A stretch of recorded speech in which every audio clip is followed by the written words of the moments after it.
giving you the real from A to Z surrounding the Dallas Cowboys. News, updates, rumors, transactions, takes, and more. So strap up, Cowboys Nation, and start your day off with A to Z Sports. Live with Will Steele. 3, 2, 1. Here we go!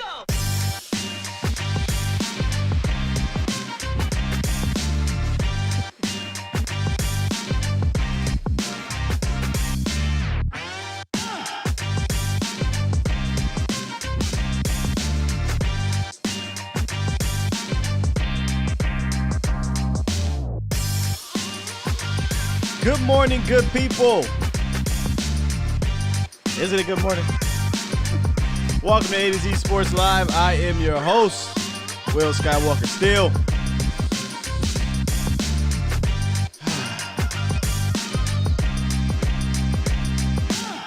I don't even know what to say at this point. I thought about long and hard how to open this show today. I'm not going to lie to you. I couldn't come to a conclusion. I couldn't come to a conclusion because it's like deja vu. And we'll get to that part. But it's like deja vu, you know. 2 days ago, you get the Randy Gregory situation. A day or two later, you know, you get this situation. But we'll talk about it. We'll talk about the Demarcus Lawrence injury and how we move forward, how we can move forward. And we'll get into, eventually, the Chargers defense versus the Cowboys offense. There's some light at the end of the tunnel for week 2, but I'm more so concerned long-term with number 90. And we'll get to that. Like I said, I promise y'all we'll get to that. If you didn't catch me in the beginning of this, I am Will Skywalker Steele. You can find me on Twitter at Skywalker Steele or A to Z Sports on Instagram, Facebook, and Twitter, as well as here, A to Z Sports Live, the Dallas YouTube channel. Good morning, everybody. How are you guys doing? I know yesterday was a bit of a wild ride in Cowboys news, and we'll get to that in the roundup, and obviously after that in the roundup. But initially, how are you guys feeling? I'm getting here in the chat. I'm already seeing, Jesus. I mean, do you have to wake up and troll every day, Eastside? Like, what is it, brother? Are you okay? Oh my gosh.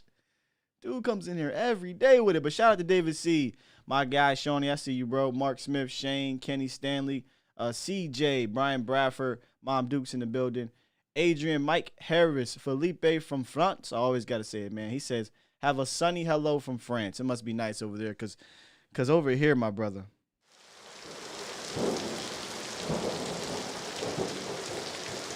That's how it feels. That's just how it feels. This week has just been, oof. Tamara, how are you doing, Tamara? Special K, my guy. Riker in the building. Jacob, Brian, Adam, Stanley, many, many more here. David Moore. Adam was the first one up in here, man. And shout out to everybody that will be joining us later on in the show. And, of course, hashtag Running Back Gang, as well as the podcast platform on the audio side of things if you missed the live. And shout out to my pops in the building. 717 repping. I appreciate you. Rick, I see you all the way from Alice, Texas. By the way, I got to bring back Location of the Nation. We used to do that on the Hype. I want to bring that back on here to see where you guys are from. So shout out to you guys joining me this morning on this. I think it's beautiful outside in Dallas, but I think the cloud, that dark cloud, just seems to be following the Cowboys as we start this season. And I'm not just saying that to be doom and gloom. I'm saying that because who else starts the season like this? 6 starters have missed or will miss extensive time to begin this. 6.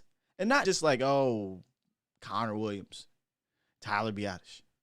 No. Neville Gallimore, out. Zach Martin, COVID, out. La'el Collins, suspended 5 games. Randy Gregory, out. COVID. Michael Gallup, 3 to 5 weeks. Tank Lawrence, out.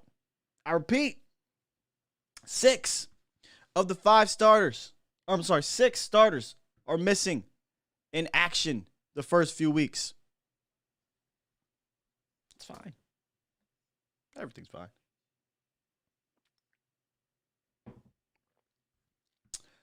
Everything is fine, ladies and gentlemen. Be all right. I'm not going to lie. I need y'all to talk me through this because this sucks. I mean, it sucks. Let's just be real. I mean, you could be the most positive person in the world. This sucks. Period. And it is okay to admit that. I understand there is it's fine gang out there. And listen, we need y'all right now. We need y'all because, you know, I don't like to go one way or the other. I don't think sky's falling either. I don't, because I think this week 2 is still winnable, and we'll talk about that later. And the schedule is not gruesome. You know, these teams aren't some juggernaut squads you're going up against. But my gosh. I mean, when does this stop? You know what? I mean, and I said this to my guy, Shawnee, and I don't mean, I'm not curse guy or anything like that, but Jerry, just put Jimmy in the Ring of Honor week 3 and let's see what happens. Because I'm starting to think, because Jimmy Johnson in that Ring of Honor, something ain't right, brother. Something ain't right. But all right, I got the concern part of things out the way. If you guys want to call into the show, you can. 351-999-3787. I didn't mean to be doom and gloomy here on this beautiful Thursday morning, Thirsty Thursday, one day before Feel Good Friday. Hopefully, hopefully we get into Friday and we don't have another major breaking news type of situation. We already got the phone lines popping. I will get to you guys after the roundup once we get into the first block of the show. But yeah. That's how we're trying to end this week here, Dallas. Just give me one day of positive news so we can move forward. But anyway, let me get off of my soapbox with this situation and move forward with the roundup. It's about that time. It's time!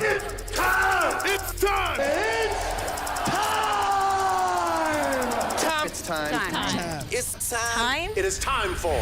It's time for the morning roundup. Round 'em up, boys. Make no mistake about it, the loss is significant. Anyway, it's the morning roundup presented by Texas Family Fitness, a solution for your fitness goals. Whether it be for weight loss, strength, to be toned up, sports, or stress relief, our friends over at Texas Family Fitness have everything you need, from state-of-the-art equipment, group classes, and experienced professional certified trainers. I'm not a trainer guy. I don't like people yelling and screaming or pushing me. I know what I want to get done in there, and I go do it. But some people don't know what to do, and you need those experienced professional trainers to help you out. And hey, if you got kids, they have a kids club. A lot of people don't have babysitters and things like that, and they can't get to the gym. That's all right. Texas Family Fitness allows you to put your kid in a kids club while you're working, and they have a screen. I was on a treadmill the other day that has the camera in the kids room, so you can see each kid. It's pretty cool. So if you're looking to begin your fitness journey, do me a favor and head over to Texas Family Fitness, one of any 9 locations in the DFW area, or visit TexasFamilyFitness.com. So yeah, I mean, I would be burying the lead if I didn't start off with the broken foot for Demarcus Lawrence. He is out until November. And here's the details of the situation. He broke his 5th metatarsal, and he's going to require surgery. He's probably going to get that today. Huge loss, but not season-ending. Per Ian Rappaport, he'll be back in November. So you want to just hold down the fort until Demarcus Lawrence gets back, right? It's not the end of the world, but it is I don't think it's fair to sit here and act like, oh, no big deal. It is it's your best defensive player. I mean, you don't lose your best defensive player and everything is fine. There's going to be some growing pains getting used to not having him on the field for at least 2 months, whatever it's going to be. 8 games, not sure. But you'll get him back, so that's good. And we'll get into the details after the roundup. Also, more not good news. Donovan Wilson did not participate in practice. His groin flared back up. And David C., no defense and by committee. I don't want that. We'll talk about it. But Donovan Wilson, man, I had a feeling when he left practice, was it about 3 or 4 weeks ago for a groin close to the season. Might be like 3 weeks ago. I was like, I don't feel too good about that groin being ready and to go for 17 weeks. And it popped right back up after week 1. And I think it's just going to be something that he's going to have to deal with. So fortunately, there's more depth this year at safety than I think in years past. So Malik Hooker is supposed to get some time this week. And I got a feeling Donovan's going to have to sit the shelf for a little bit so this thing can kind of get healed.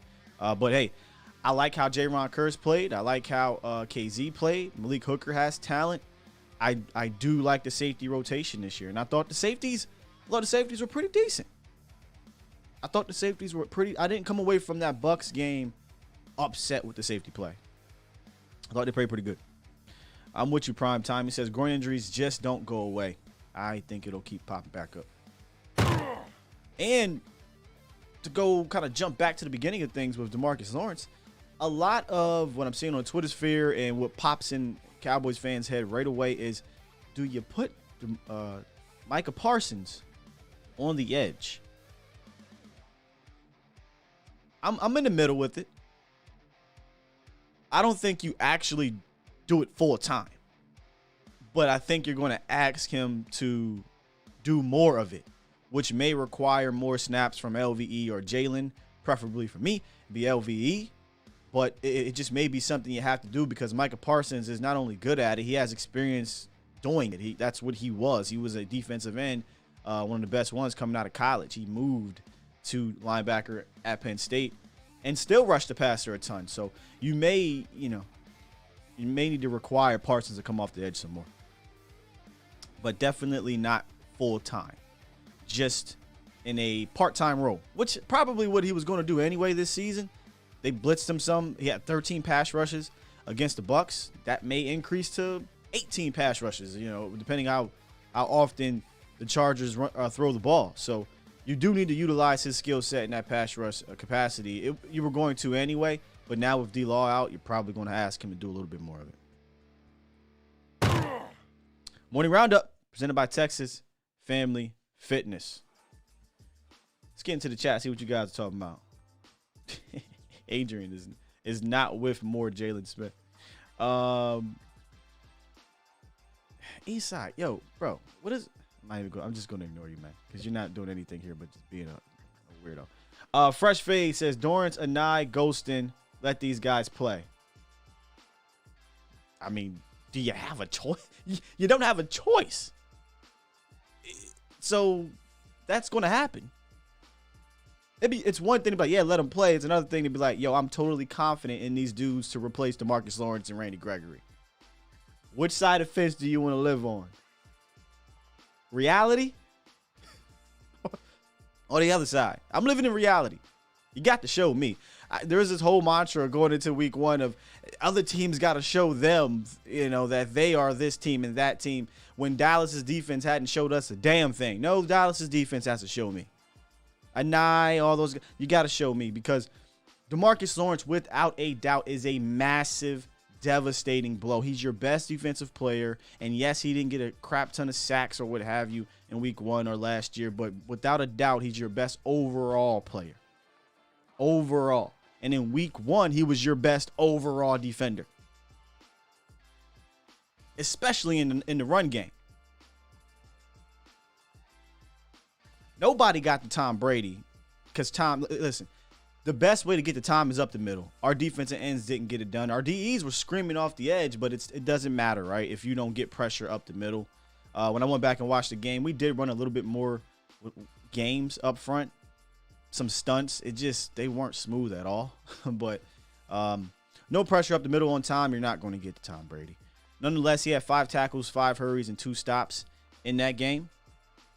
And as you talked about, Fresh, these guys are going to have to step up. But it's thin. It's especially for week 2. Moving forward, you get Randy Gregory back, so you feel a little bit better about that. Dorrance Armstrong, contract year. Hopefully he balls his ass off. Bradley Knight, no one knows. We're still hoping there. Terrell Basham, I think he played good team defense, but now we're going to need Terrell Basham to turn it up. I laughed about this on game day with Jesse. A lot of us live in the hope creed. We hope. That's what we're going to have to live with right now. We hope these guys can get it done because we don't have any evidence that they can get it done full time yet. So we're living in the hope creed. And that's all we got right now. I mean, it is what it is. Or as my guy would say, it is what it is. Jacob, I appreciate the positivity, but don't sleep on Kamara. Dude, Kamara's not ready to see the field against these boys. Kamara's not ready for that. Potential, yes, probably why he's on the team. But Kamara's not ready to see the field, man. All right, we'll jump into the phone lines early, man. 905, what it do? How's it going, Sky? Hey, man. For me personally, going well, but for the Cowboys, this is rough. It's a rough start, period. Yeah, usually I am like the power of positivity. Usually try and will our way through it. Mm-hmm. But this one yesterday really hurt, and you mentioned it pretty much. Yeah. He is our best player, and when you have a defense that you're hoping is going to take a step up and young guys are going to progress, he is the one constant we knew we had, right? So I bet that's perfect way to put it, right? Like you can have that hope with the other guys as long as they're opposite of Demarcus Lawrence. You're counting on them to be the guys now. That's totally different. Yeah. So we got to see how Basham and Armstrong are going to do against the run. But I wonder if they struggle if you move Urban out there just for early downs, just to make sure because first things first, we still need to stop the run and probably play like a bend and don't break. That's what it seems like it's going to go like this year. Not a bad idea. I did see someone on Twitter say possibly move Osa out the defensive end, and someone also said, hey, is there a possibility the Cowboys run more 3-4? You know, now with guys like Osa, Golston should be back.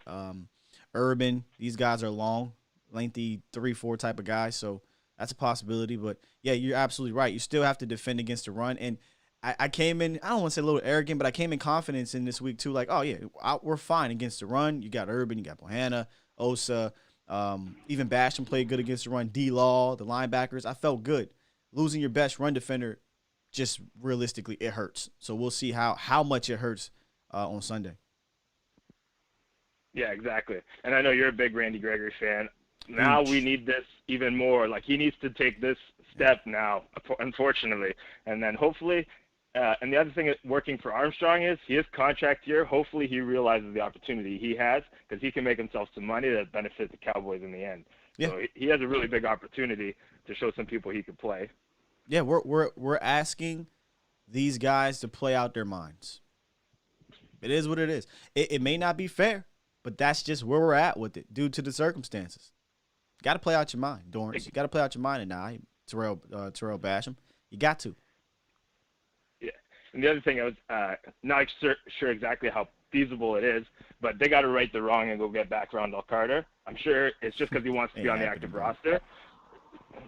I don't know. I think that bridge may be burned. It's from what I'm hearing now. Now maybe he looks at it and says, "Oh, hey, maybe I can start now, so I'll come back." But it sounds like he's a little just annoyed with the Cowboys.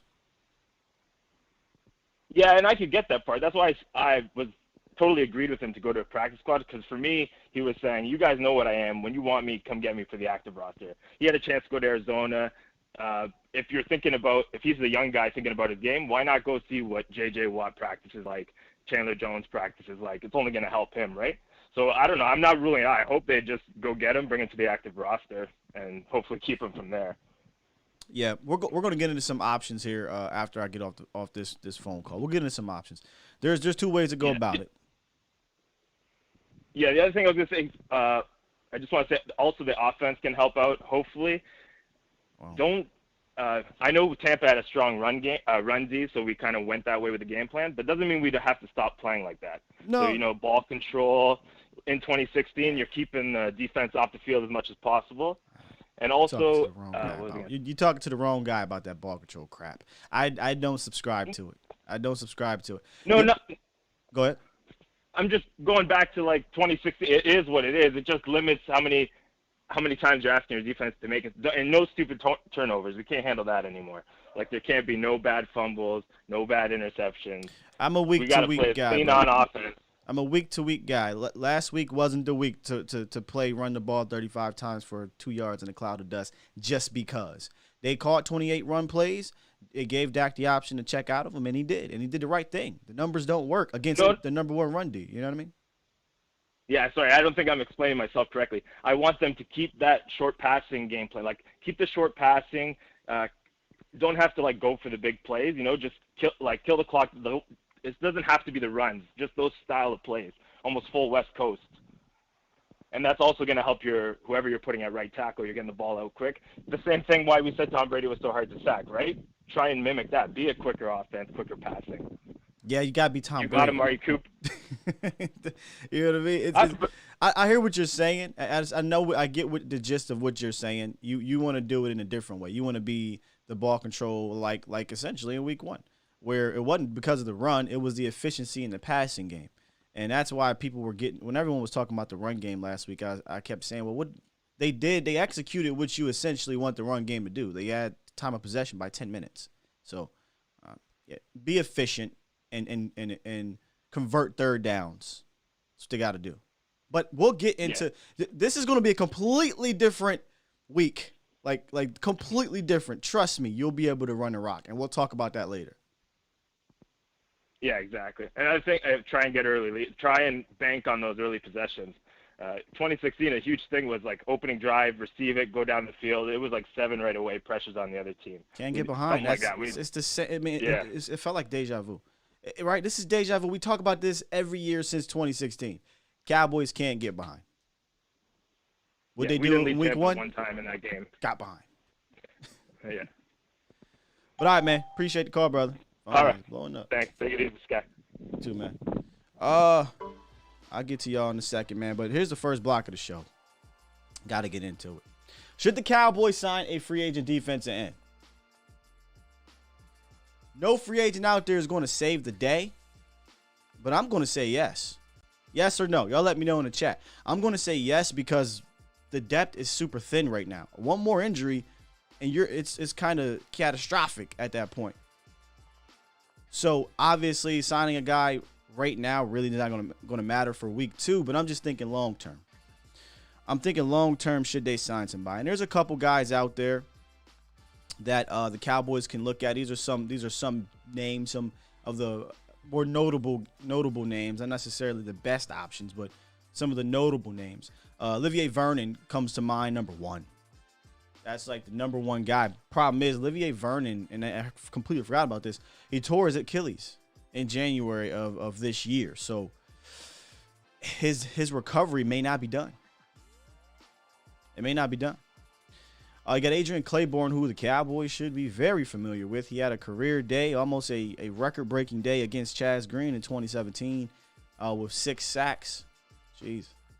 And last year, he also played with the Browns, had 3.5 sacks, 7 quarterback hits, and 3 tackles for loss. And then Vic Beasley, who, only reason why Vic Beasley name really pops up is because he has a familiarity with Dan Quinn. Really wasn't good at all last year between 2 teams. I think got cut or traded or what have you. He just wasn't good. But he has that relationship with Quinn. I wonder if that pops up. But to be honest with you, Claiborne may be the most reasonable signing if you go out and go into free agency. Fresh said, "Come on, Sky. Come on, Sky. What? Yeah, that's what I'm talking about for depth. No guy out here in free agency is going to come in here and replace Demarcus Lawrence. My opinion on this is that they don't have depth. You lost Randy Gregory to COVID this week. You lost Demarcus Lawrence for half of the dang year, if not more. You need to bring in guys that can come in here and play. I don't know if these are the guys. I'm just throwing these guys out there, but there has to be somebody that you can bring in here." Primetime says yes. Depth reasons. Yes, we have nothing. Adrian, yes, we need depth. No, says Zolas. I thought I saw some more no's. Yes, says Steve Mack. Yes, it can't hurt. Why not both of them? Hell, yeah, why not? Eastside trolling. Another guy who I didn't put on here was Alden Smith. I didn't put him on here because I really don't know where he's at mentally. He wasn't well when he left the Cowboys, got in trouble with New Orleans, not the Saints, but literally in New Orleans, and then went to Seattle and got kicked off the team. So I don't know if he's necessarily a guy you want to bring in. So phone lines are blowing up. We're going to go ahead and get through these phone lines before we get to the second block because this is obviously a very important topic. B Bird, what's up, man? Hey, what's happening, Scott? How you doing today, man? I'm good, brother. How are you? I'm good. We do have a lot of injuries, but we'll go down. And I don't feel as bad about them as you do. I don't think it's a good thing, but so we take Gallup. Wilson replacing him. Wilson's not Gallup, but we're talking about a number 3 wide receiver, or a number 3 option. To be honest with you, so I think Wilson fill in there. So I'm not really worried about the wide receivers. I'll go to the defensive ends, and I'll tell you this. I'm just not a big fan of our defensive ends. And the thing is that one of them just shows a lot of potential, which is Gregory. We've had our discussions about that. When is he going to arrive? And the other one, Lawrence, he's a good run stopper and this, that, and the other. But I've never seen a defensive end get $20 million for stopping the run. He didn't get $20 million for stopping the run, but let's not go too far left with that. Is he or is he not the Cowboys' best defensive player? I would say, yeah. I'm sorry, the rookie linebacker I think is coming up there. Yeah, but that's not saying a lot though, right? You go last year to the worst defense ever, and then you say, is he the best of that? Then you say, yeah, because the defense sucked, right? You get what I'm saying? I get what you're saying, but so if the defense still sucks to most people and you lose your best guy on the sucking defense, I can't just brush that off. I don't believe the defense sucks this year, to be honest with you. I think X amount of players. No, I'm saying last year. I'm not saying this year. Yeah. Okay, so we'll say this. What do you rate him on a defensive scale? Because my scale and your scale may be different. Like a defensive end from 1 to 10. Lawrence. Demarcus Lawrence is one of the most complete defensive ends in the entire NFL. I mean, if he's okay, so I don't. Yeah, we're going to differ on that because the thing is that he can't get to the quarterback, and the thing is last game and what I put in the chat a couple of times is we're not going to miss the sacks. We're not going to miss the sacks nor the QB hits we got last week. And I know it's Tom Brady, but what I'm trying to say is this: is that you bring an eye in there. An eye is not Lawrence in totality, but you just never know what we get. My thing is how far. In my opinion, how far is the backup away from the starter as far as production is concerned? And my production is, I'm sorry, at the end of the day, you can have a great blocking wide receiver, but that's not your first job. Your first job is to catch the ball. And so my thing is your first job is to get to the quarterback. Either put pressure on him, QB hits. We have to affect the quarterback in some kind of way. And we're just not doing that from the defensive end position. That's part of the thing. Last game, yeah, we could talk about Brown, but we wasn't getting much pressure on Brady at all. And so I think that, Brown was a scapegoat, but then we got to look all around the passing game and just see how we did as far as getting pressure on the quarterback. You do realize Demarcus Lawrence got the most pressure on the quarterback, though, right? Like, that he did literally what you said that we didn't do. Demarcus Lawrence got pressure on the quarterback. The defensive tackles did not. I mean, we talked about this before, I think, in the offseason. In the chat, we've talked about this. You can have whoever the hell you want on the outside. If the quarterback is allowed to step up, especially a quarterback of Tom Brady's ilk, who all he needs is an extra split second because he knows where he's going with the rock. If the quarterback can step up unimpeded, you're asking your defensive ends. No, matter of fact, you're putting your defensive ends in a worse situation. If Demarcus Lawrence got the most pressures, 5 of them, by the way, but Tom Brady just literally slides up with nobody in his face, who are you more upset with, Demarcus Lawrence or the defensive tackles? And that's not the defensive tackles. And I'm going to tell you why. Again, okay, so let me just say this. No, I want to clarify this, right? It's not AB's fault that he's getting burnt, right? It's the person that put him in that position. Well, okay, so Bird, that's a whole. I'm with you there. But I'm saying this. But here's the deal. What I'm trying to say is, I would tell anybody this. Hey, Scott, if they come out and say, "Hey, I'm gonna give you $2 million to play corner," are you gonna decline it? No, you're gonna go out there. Mm-hmm. So all Brown can do is go out there. He can't help if he's sorry. I'm sorry. That's just what it is. They shouldn't have put him out there. But if you put the $20 million in your defensive end, I don't disagree with you at all. Like a lot of the defensive issues and really team in general start at the top. We'll always agree on that situation, but Yeah. I'm just talking about on the field. And on the field, yeah. Yeah, on the field, but the thing is that see, this is what I'm saying. You've given Demarcus Lawrence the bulk of your money, right? And so we're saying that you are a difference maker over here.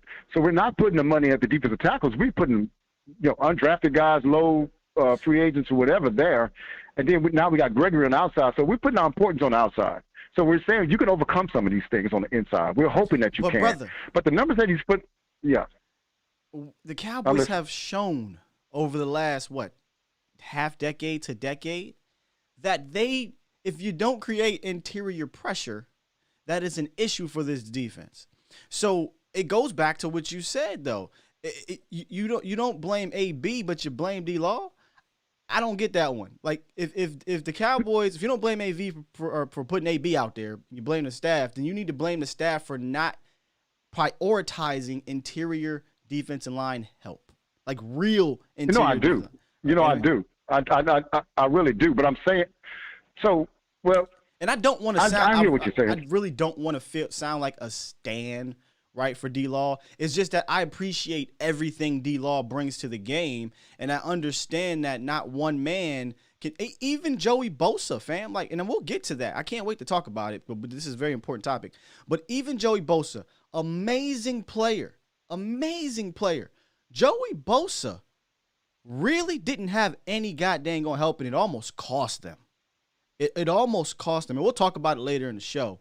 But so it doesn't matter how great you are, right? If you're the only guy, and that's just how it's been. Like there's just been no guy to really help up front. It's frustrating. And Scott, I have one comment, and then we'll probably talk about this next week. I have confidence that the defensive ends coming in will show promise. We'll try to mirror some of the things that they've done that they did last week. And so hopefully we'll come out. I just don't think it's going to be a big fall off with the production. And if I'm wrong, all right, I'll probably give you a call next week. But I got to go, brother. I'm going to continue to listen to the show, okay? Appreciate you, bro. Peace. All right, bro. Yeah. I totally get the Demarcus Lawrence not getting to the I agree. Like that's frustrating. But I can't just speak on the one side and not say, well, context matters. If you're new to the channel, my very first mantra, and I will continue to say this, context does matter. It does. At some point it has to. And contextually speaking, Demarcus Lawrence does a lot of good things. It is frustrating. You paid him, and he's not getting the sacks. But this isn't a Jalen Smith situation where I talked about it with Matt. I paid Jalen Smith to be one of the top linebackers in the league. Jalen Smith isn't even he's at best, and even admitted, an average linebacker. That's absolutely a no-no. I don't think you're really being honest with yourself if you say that D-Law is an average player. He's not an average player. Demarcus Lawrence is one of the best defensive ends in the National Football League.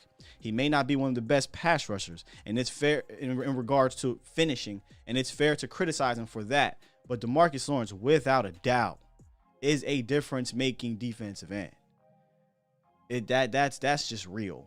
When he's healthy. I mean, let me say that. Let me preface that, because when he wasn't healthy at the beginning of last year, he was looking like, what's going on, D-Law? But when healthy, Demarcus Lawrence is a difference maker, man.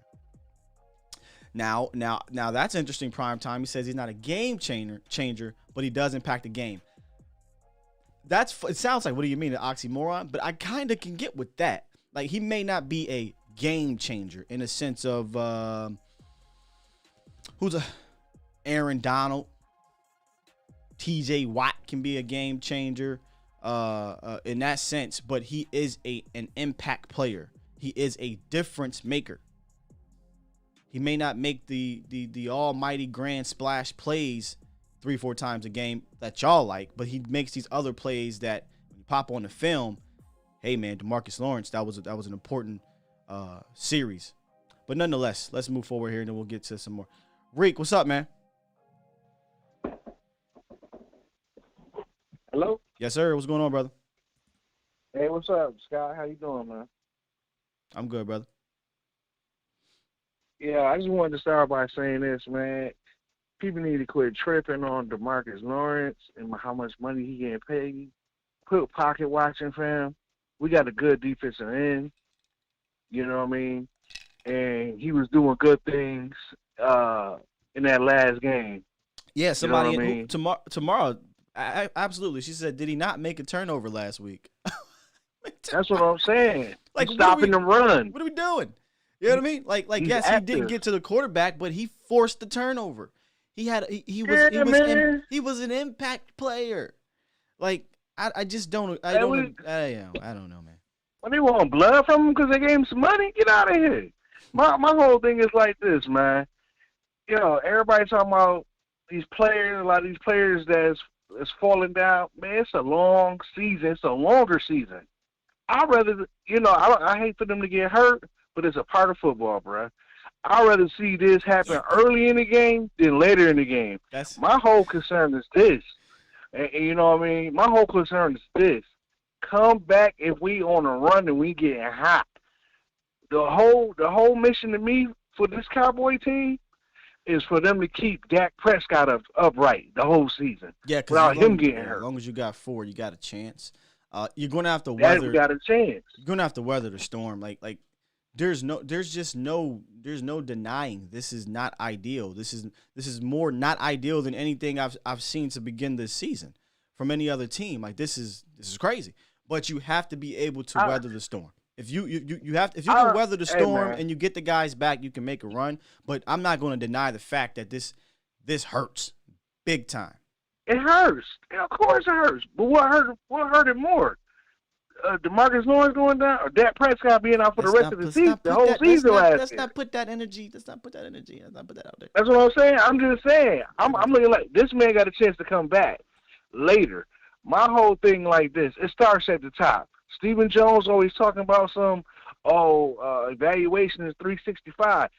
Do your job, Stephen. Quit always talking, man. I don't want to hear all that. You know what I mean? Let's see what these boys doing this week. If it ain't looking good, you go out there in that free agency pool and go get somebody up in here. That's your job. I'd rather since y'all want to play JM. I'd rather be proactive. That's the problem with this team. They're not proactive. I don't want them to say, all right, let's see what these boys got. No, go do something. I'm not of That's the true. I'm not That's of true. the ilk of the committee, defense and back committee. I'm not with that. You know, there's nobody. No, I'm not with it either. That's proven, in my opinion, so far in this league to be able to replace both of these guys on a consistent basis. So make a move. You know, make a move. Yeah, that's true too, Sky. But I look at it like this, bro. I look at it like this. No, let's go back in history. Mm-hmm. A lot of people get hot at the last end of the season, as long as they in it. Yeah. My whole thing is let's punch our ticket. As long as we punch the ticket and we can get in and we get our players back, we got a shot. Yeah, and my thing is like this. Who thought that the 07 Giants was going to beat the undefeated Patriots? Nobody. Nobody said they was going to do that. But the thing is, they got hot at the right time. All their players came back at the right time. You know what I'm saying? Mm-hmm. And my thing is like this. Let's not be Debbie Downers. You know what I'm saying? My thing is like this. We got our leader out there. Let's keep him clean. That's my whole thing. And whatever they got to do on defense, Dan Quinn that's the reason he in here. He the coach. You know what I mean? He's the defensive coordinator. He need to come up with a scheme to how can I patch it up, man? Patch up the leaks on the boat, man. He needs to weather it's the on storm. him. That's what you're saying. Got to weather the storm and get your guys back later. But you just get ready for more with this COVID situation. It's not going. This isn't the end. You know what I'm saying? So yeah, they're going to have to be able to weather the storm. I hope to get these guys back and move forward. I can't argue with that. But I'm a week to week guy. I'm not in the business of projecting 15 weeks from now. You know what I'm saying? It's a week-to-week league. I tell you guys all the time. Yeah. I learned that probably about 5 years ago. I kind of gave up on the whole guessing what's going to happen 17. Like, I've learned as you get older and watching football and studying the game, man, that so much goes into this. week to week, literally, right? That I'm just going to stay in that moment. Because if Dallas can stay in that moment, when you look at this week, and that's why we're going to get all of this out, right? We're going to get all the doom and gloom out right now because it does suck. But when you go and look at this week, it's winnable. It's still winnable. Yeah. So we'll get to that. But and that's why I don't want to project too much of, well, then you got weeks 5 or week 7, whatever, right? But you're right in the grand scheme of things. Weather the storm, get hot, get into the playoffs and see what happens. That's every year. That's pretty much every year. Now we get to see what we got. Now we get to see what we got on this team. Where's the weak link? We know what one of the weak links at, and it's a big weak link on that defense. But let's see where these other guys at. Who else gonna step up in his absence? You know what I mean? Who gonna make their name known on this defense? You know what I mean? Because we don't know who gonna be the next star of the defense while Lawrence gone. And we got a lot of young guys.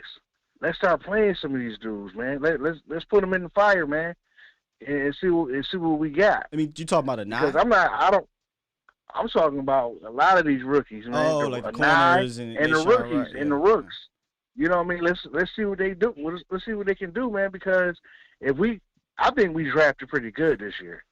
You know what I mean? If you ask me personally, I think we drafted pretty good. I think we got something here. Yeah. But it's all on coaching. If they're gonna put them in the right positions to succeed, that's always been my biggest thing with the Cowboys, man. We can have all the ingredients, but whoever's cooking, for some reason, not cooking right. You know what I mean? They're not putting it together, man. Because I always notice with the great legendary teams, they always had, you know what I mean? They always had hiccups.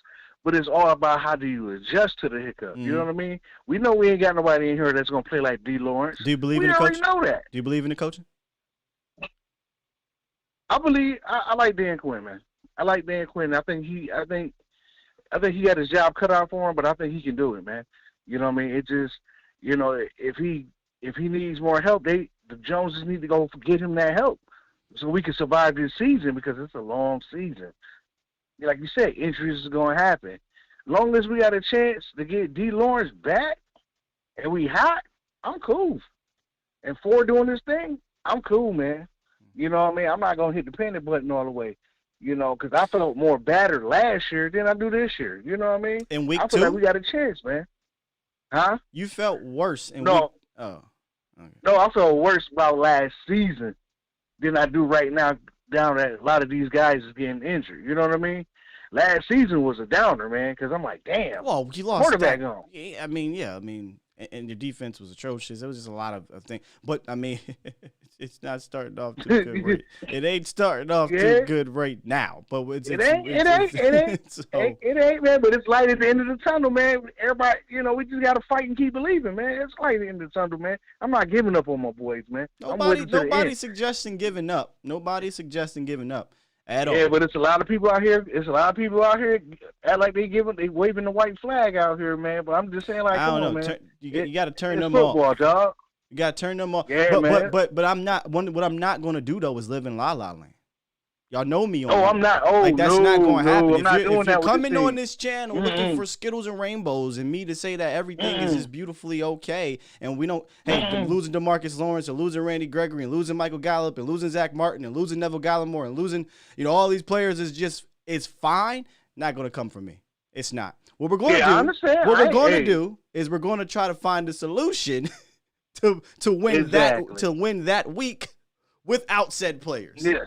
And if we can find a solution, then we can hold on to that hope. Because right now, that's what we're holding on to. And I'm going to keep it a bean. We're holding on to hope. It is what it is. Absolutely. That's all we got. That's all we got. All right, Sky, man. I'll holler at you later, man. Thanks for the conversation. Peace. Yep, peace. 770. Get you in here.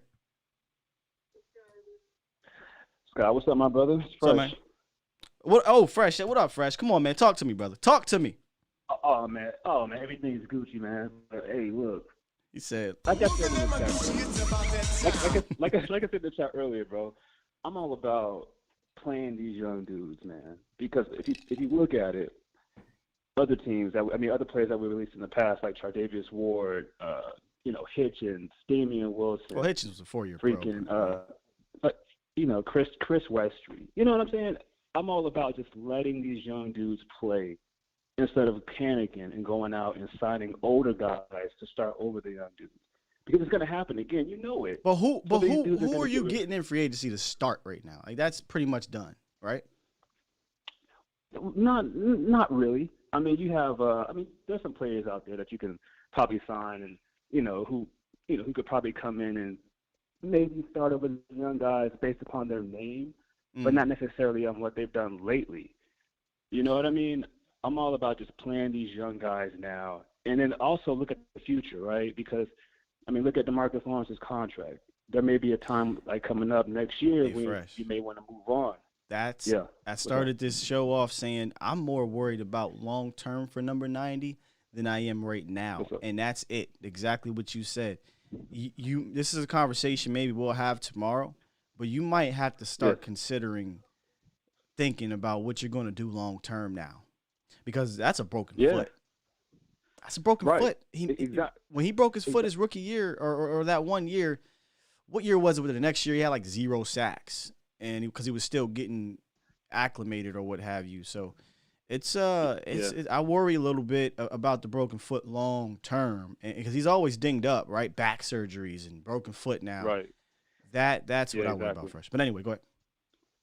No, I get it, man. I saw some good things from Dorrance Armstrong in preseason.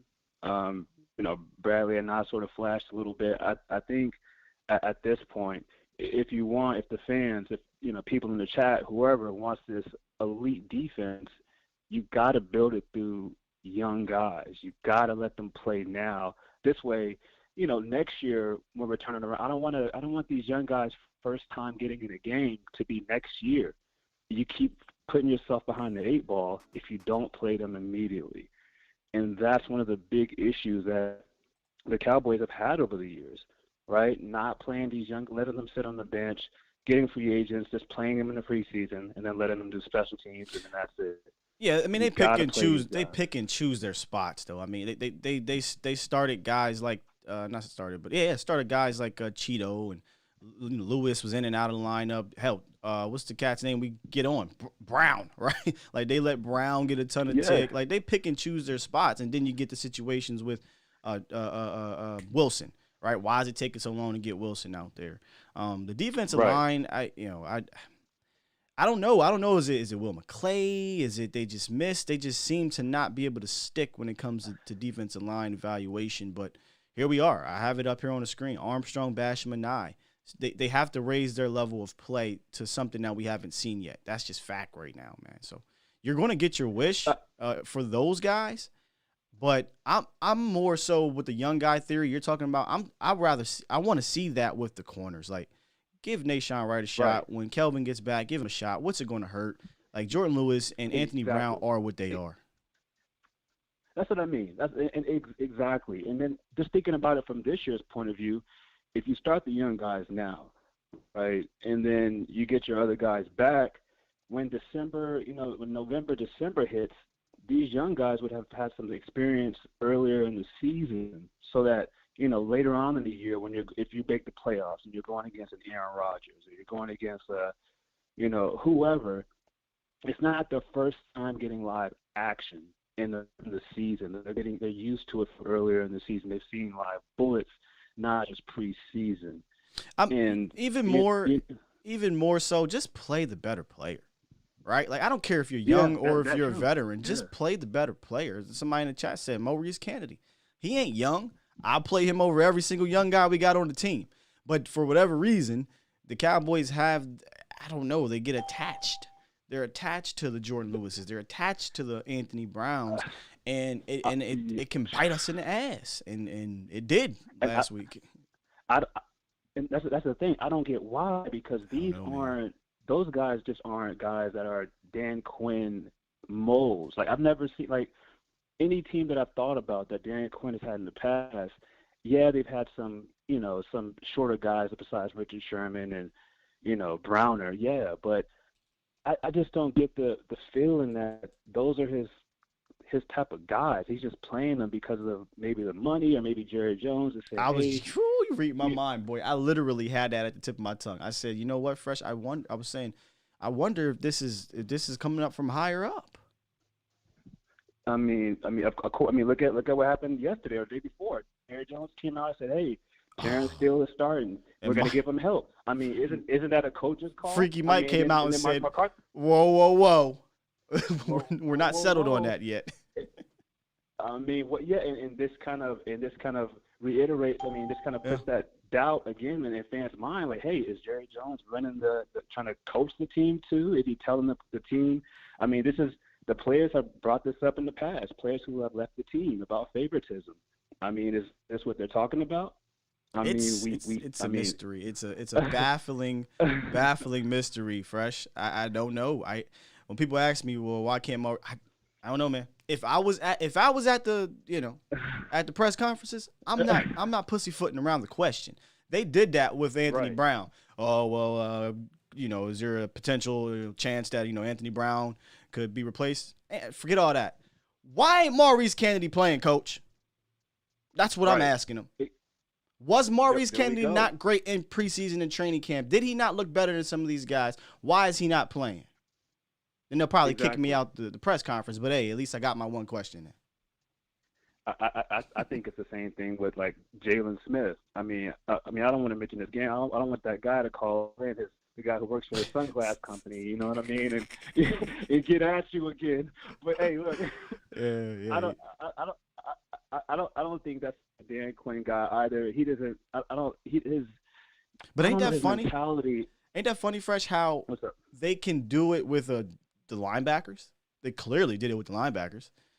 Why ain't you doing it with the other guys? I mean, it's a similar situation. LVE, Jalen Smith are pretty much the past. Anthony Brown and Jordan Lewis are pretty much the past. The past. Yeah. All right, Fresh. Yeah. Once again, man. I'm just like everybody else. I'm frustrated. It's the same old shit with the Cowboys. Mm-hmm. I mean, everybody's just exhausted and tired of talking about the same thing every year. We're trying to come up with new ideas. I know. We see stuff that the front office and the coaching staff don't see, and then it comes to fruition, and we're just like, damn, we're smarter than them. It happens. And I'm no expert, right? I'm not an expert. Yeah. You know what I'm saying? I'm just speaking on what I'm seeing and what's available and what I study. And I'm like, well, I mean, you could have did this. But, hey, hindsight, I guess, is 20/20. But I don't think you need much hindsight to see what's right for this team. That's right. All right, man. So I'll let you get to the next call, bro. All right, brother. Yeah, we got the phone lines are definitely popping today from this injury. 469. What it do? Yo, Sky, what's good? It's your boy Twan. What up, Twan? Talk to me, brother. Sky, when I saw this on my timeline yesterday when I was coming back from school, the immediate reaction was just, and forgive me for when I cuss, but what the fuck, man? Come on. Like, every time. Yeah. Like, come on. That was mine, too, and that's why I said on Twitter, I put an emoji out there. I said, let me get this out right now, and it was one of those emojis where it was like, because it's like you got to get it out. As a fan, you want to yell about it, scream about it, get it out, and then now let's see how we can move forward. That's all you can really do. But it is absolutely fair to feel that way, right? Like this is just one thing after another, and it's 26 years of it. But we're sticking to this week. We're staying here this week. But go ahead. No, and it sucks because it's like I knew going into this offseason, I really thought D-Law was hungry. Granted, he didn't really play well his first game, but I just knew from what he was either showing on Instagram or through training camp. Like, I really thought D-Law was like, hey, yo, I'm bouncing back this year. I got me a help in Randy Gregory, and we don't even know if he's going to play. And I just really feel for him because it's like, I don't know if y'all know this, but I've really been defending this man D-Law for like ever since he got his contract. And to me, I kind of don't like how everyone is saying, yes, he doesn't get the sacks, but it's just like the dude does a lot more for this team, and he still does. Like, and I feel like if we would have gotten help at another edge rusher, or I feel like his sacks would have came back, but that's just my opinion on that. I just feel like we should probably be. You're not wrong. You're not wrong, but they're not wrong for wanting more from the sack department. I just ask for context. That's all. Mm-hmm. Anyway, I think before I get off, I just want to say this. Now that he's gone, though, I think a solution is we might get to see some pass rush stuff from Michael Parsons, and then maybe an improvement from Dorrance Armstrong, because I liked him coming out of preseason. And also, my boy Bradley and I that we drafted last year. I really feel like we should utilize those three. Hell, even who's the other guy we got from the Jets? Basham. They're going to. They have no choice to. We just need them to raise their level of play. Yeah, this is a wake-up call to James Conner, I think, yeah. But anyways, guys, that's all I really wanted to say. Again, it just never ends, but, the season is still not over yet. It's a long season. No, long season. Appreciate you, Twan. Always. Salute. Yeah. So, of the three, and let me bring them back up, because I do think that there is – where are you guys at? Here we go. So, I'm going to bring them back up. Of the three – who I trust more right now is Dorrance Armstrong, and that sounds so crazy because DA was kind of just blasé to me, but he has looked different. If I'm wrong, chat, let me know how y'all feel about him. Dorrance Armstrong seems to be a little different. Basham was my favorite coming in because I've seen Basham do some good things in the pass rush department, but I also saw Basham last week be used differently. He was more so used as like a team guy per se. How can I put this? I don't think Basham was put in a position to just be a go-get Tom Brady guy.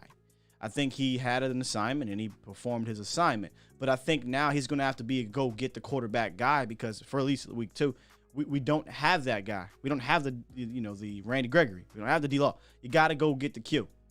Anai is the wild card because I love Anai's tool set, and we saw that in the preseason. He showed some of it. Can all three of them come together and, weather the storm? That's what's going to need to happen. Armstrong, Basham, and Anai are going to have to weather the storm. They're not going out and trading nobody. Chandler Jones talked about he wants to be traded. I'd love it, but that's not happening. That's not Stephen Jones' MO. Right? Oscar on Facebook says, Golston, the rookie, is needed for depth. He should, he's been practicing in full. I wonder if they just call him up. No, Reek says Taco's still a free agent. I don't know about that one. I don't even know if he want to come back to Dallas. G Money says I got a feeling that Nia is going to do something. I'm not there yet. Like the feeling of my gut being punched is still there. But come Sunday, I'll have some days of sleep. Actually, sleeping on it, the news yesterday, trust me, I was pissed off yesterday, man. But this morning, felt just a little bit better. But by Sunday, for the game day live events, I'll have a stronger take, a stronger feel, and I'll be able to get that to y'all. But right now, I gotta go watch some more. I gotta get a real feel. I'm not gonna fluff y'all. I'm not gonna fake y'all. Right now, the feeling is man, I'm not sure because I wasn't expecting to have to count on these guys for both Randy and D-Law, right? So I have a better take for you on my feelings of all these. Right now is DA, Dorrance Armstrong. I feel like Dorrance Armstrong, the guy I can count on the most, but something about Anai, like you said, he's got something. We just got to see it. 713, what it do? Yeah, man. I think that a lot of this has to do with we gotta get our coaching. Our coaching's got to show up with all these injuries. Yeah, that's just my opinion. With everybody getting hurt, this is where Mike McCarthy is. This is where it's time. He needs to come through. He needs to shine. He needs to make the right adjustments and get us on track. Keep us on track. Next man up, like they say, and it's got to show. I mean, it is next man up. It's a cliche, but it's a cliche for a reason, especially with this team. Like they're not going to go out and make a significant move, although I believe they should, but they're not. So it is next man up. It absolutely is, and the coaching staff has to be able to not take advantage of, but adjust. That's one of the things we wanted to get rid of Jason Garrett for. We never thought that he could adjust without his horses, and that proved to be the case. So. Yeah, exactly. That's how I feel, man. I just want to call in and say that I know we're all kind of like panicking about D-Law being out, and he is our best defensive player. I get that. But, man, so these young guys, all these guys we drafted, this is their chance, man, to show, and this coaching staff and how they drafted. Let's see it work, man. It's early in the season, and we just got to see it happen. That is the silver lining, right? Like, get all this out now and hope that you're still in it at the end of the year to be able to get these guys back. So that is the silver lining. None of these guys are season-ending injuries. Obviously, Lawrence's is the worst because even when he's, the 8 weeks are recovered, he's still going to take some weeks to get back into football shape. So that's the longest you got, but there's a possibility he still comes back. So. Yeah, and I agree with I can't remember who it was that called in, but we gotta stop looking at how much these guys are making and just quit complaining about how much so and so is getting paid and what they should be doing. Man, we just want all these guys to do good, man. At the end of the day, we gotta stop pocket watching. It's tough. It's so I agree to an extent, right? Because how is that player performing? Because if the player is performing poorly, then I think it is fair to say, hey, dog, we paid you to play up to this level. The expectations is this level. But if the player is still a good player, then I agree. And there's two examples where I say it was fair to. You're speaking of Jalen Smith. Well, that's one. That's the obvious one, right? That's the obvious one. The other one to me though was Tyron Crawford, right? Like you paid Tyron Crawford, and this isn't on Tyron, but you paid Tyron to be one of the top 10, 12 and that just defensive tackle DEs. Dallas has been they're loyal to their guys, and that's just how this organization is, man. And it's tough to deal with it as a fan base because I think that's where people get frustrated with, because the Joneses, they're loyal to their own guys, Well, they don't. They just need to step back. Step back. Yeah, that's true. Let the football people mess it up, and so you can find out who the right football person is. But not that again. 1,000%. Whole nother conversation.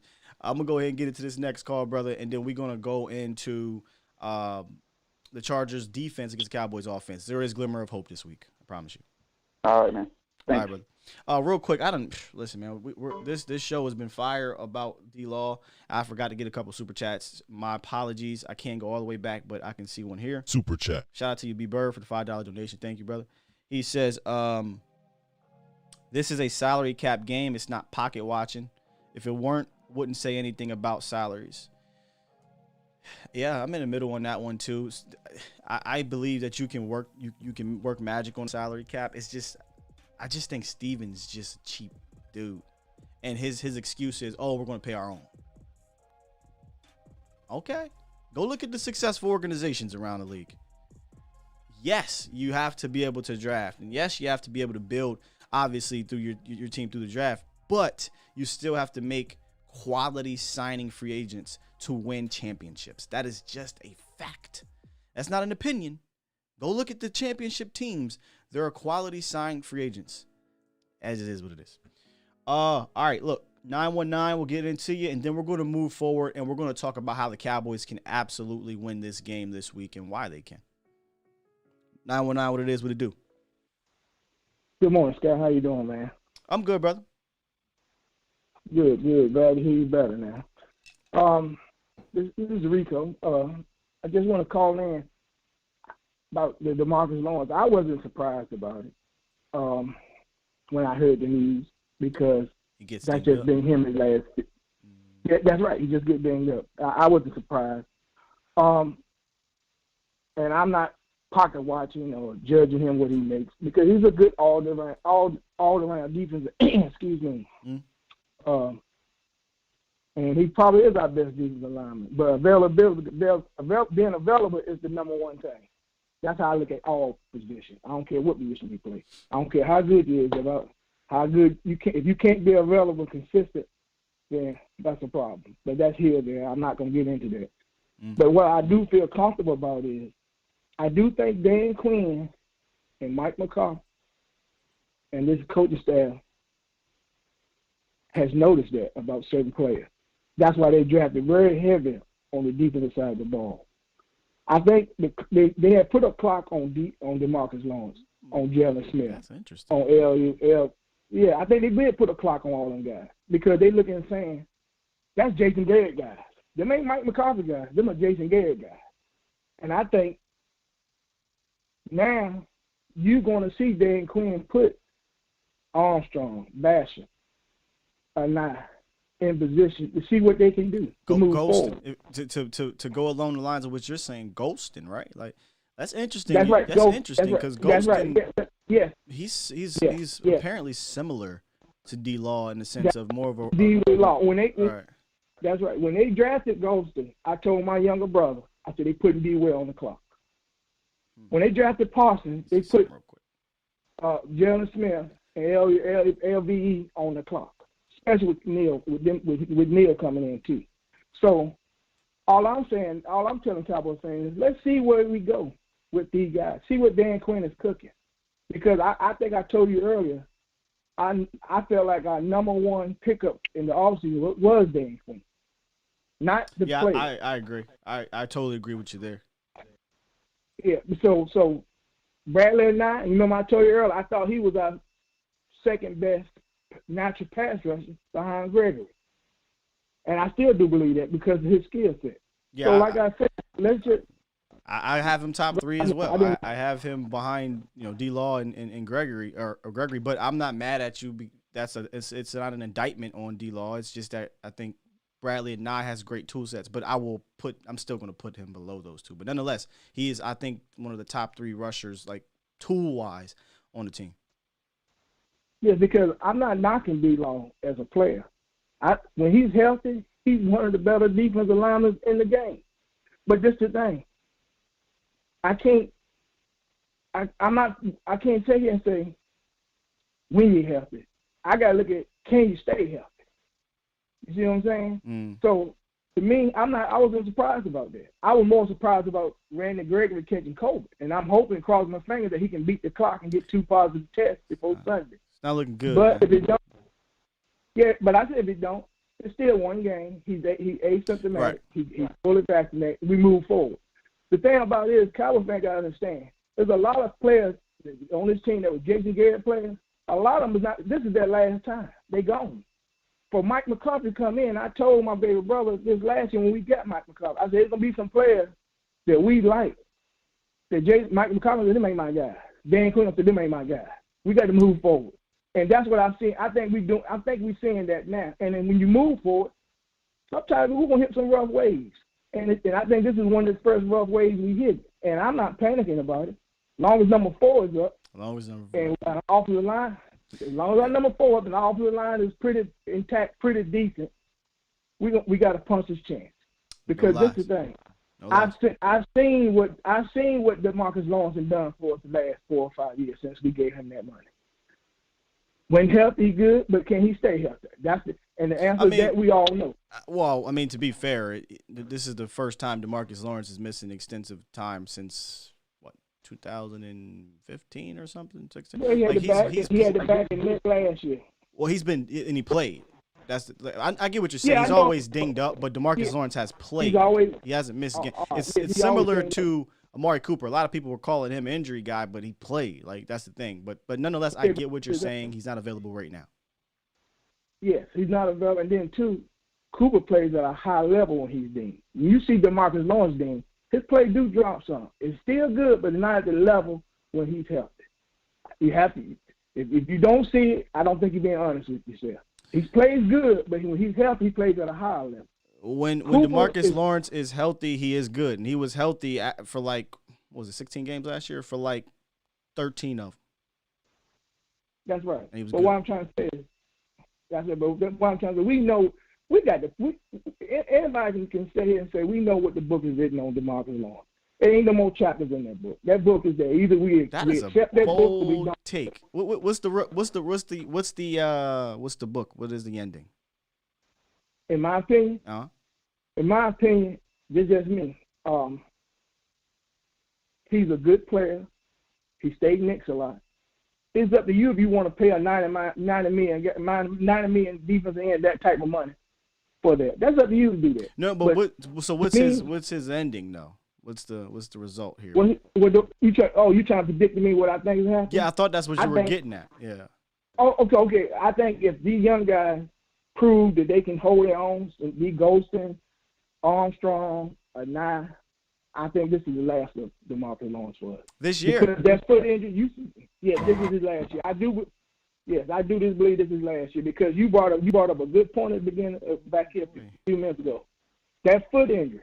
Yeah, that does concern me. That ain't gonna be. He ain't gonna hit the ground running, and it makes sure he might not even hit the ground running.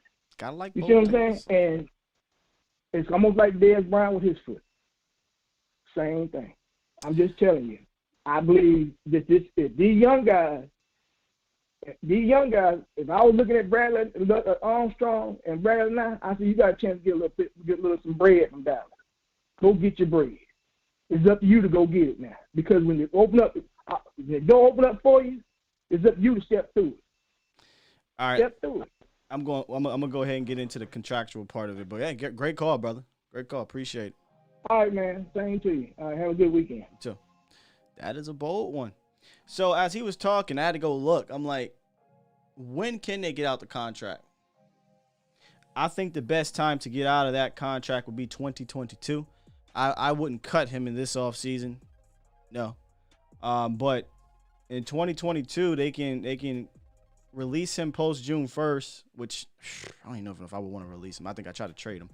But post June 1st, save $19 million on the cap, and they could split the other $19 million over 2022, 2023. It'd be $8 million dead cap in 2022, $11 million dead cap in 2023. Make no mistake about it, it's not going to be cheap to get rid of him. If they cut him the following year, I'm sorry, that was 2022. I think the best time to get rid of him is 2023, where you would save $21 million on the cap, and then you split the difference of $8 million and $3 million in dead. So let me run this back. The best time to cut Demarcus Lawrence, if that's what you want to do, in my opinion, would be in 2023. So not next year, but the following year, because you will only deal with $8 million in dead cap that season, and then the following season, $3 million in dead cap, and you'd save $21 million. So it's a matter of, do you want to take on a $19 million cap hit split over 2 years, or do you want to take an $11 million cap hit split over 2 seasons? So, it's a conversation that might be that eventually might have to be discussed depending on the severity of his foot injury. Because, like I said, and like he reiterated, that does concern me long term. If the foot comes back clean, cool. But if it comes back and there's some issues, Dez Bryant-ish type issues, scary, man. It's scary. It is scary. Yeah, Chris Davis, Leon Lett tore something up too. He got carted off the dang on field. All right, so we got the Demarcus Lawrence thing out the way. That could have been the whole show in and of itself, but I'm not going to do that to y'all. We're going to talk about the Cowboys offense up against that man right there, Joey Bosa. I think there's a shot. Not a shot. I ain't going to call it a shot. I think they have an advantage. Big time advantage. So went back, studied up more on the team. Like I watched some of their some of their defense when I was studying the Chargers offense just because of the nature of the game.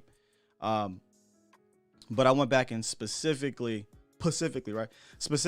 watched their defense and had to look into them. So I forgot Gus Bradley's not even their defensive coordinator no more. You know how I found that out? Not that he was this blitz happy dude, but I'm like, this defense is not blitzing, like, at all. So I said, who the hell's the DC? So I'll go look, and Ronaldo Hill, a first-year defensive coordinator who came over from Denver as their defensive backs coach for the first 2 seasons, is their defensive coordinator. So what that means is there is not going to be a tendency preference you can go back and look at, right? There's not a ton of tape. All I can go off of is week 1. And all I'm going to say after watching week 1,